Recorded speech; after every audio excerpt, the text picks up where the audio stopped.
Maligayang pagbabalik mga kasolida, Tomoki Kameda talo sa laban na Shigioka Brothers panalo naman na. Opponent ng ating pambatong si Alas na si Yoshinori Oguni hindi na nagpaparamdam. Team Casimiro naghahanap na. Para sa ating unang balita mga kasolida, Shigioka Brothers, Yudaya at Ginghiro Shigioka parehas panalo sa laban na. Technical knockout niya ang inabot nitong si Valladares sa kanyang naging laban na kontra dito kay Ginghiro Shigioka. Hindi na nga nakapag-drama-drama itong si Valladares ng Mexico.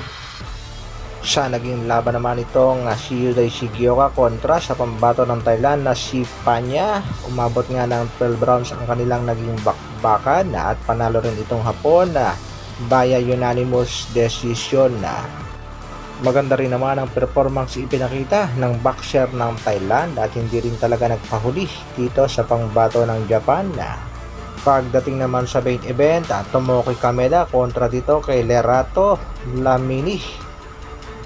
Hindi nga makapaniwala ang mga Japanese boxing fans dahil talo nga itong si Kameda sa kanilang bakbakan na. Panalo nga itong si Lamini via split decision na.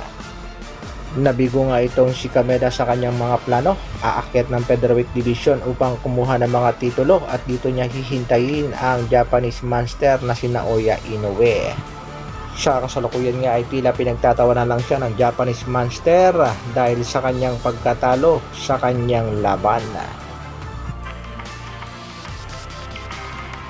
Sa kabilang balita naman mga kasolid, ilang araw na nga lamang ay magaganap na ang bakbakan sa pagitan ng ating pangbatong si Cuadro Alas kontra sa pangbato ng Japan na si Yoshinori Oguni.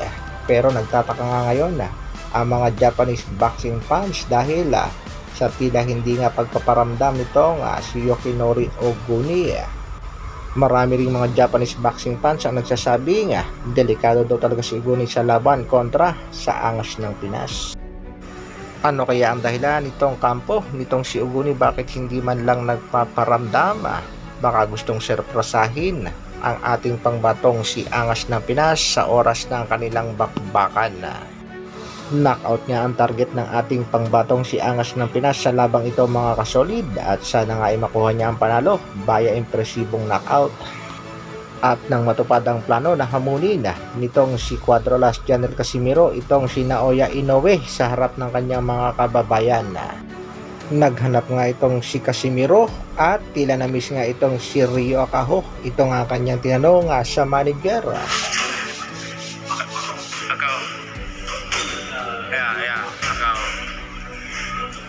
Good luck sa nalalapit na laban ng ating nag-iisang angas ng Pinas, Cuadro Alas General Casimiro. Hanggang dito na lang muna mga kasolid. Isang like naman dyan at sa mga bagong mapapadaan sa aking munting channel, pasubscribe naman.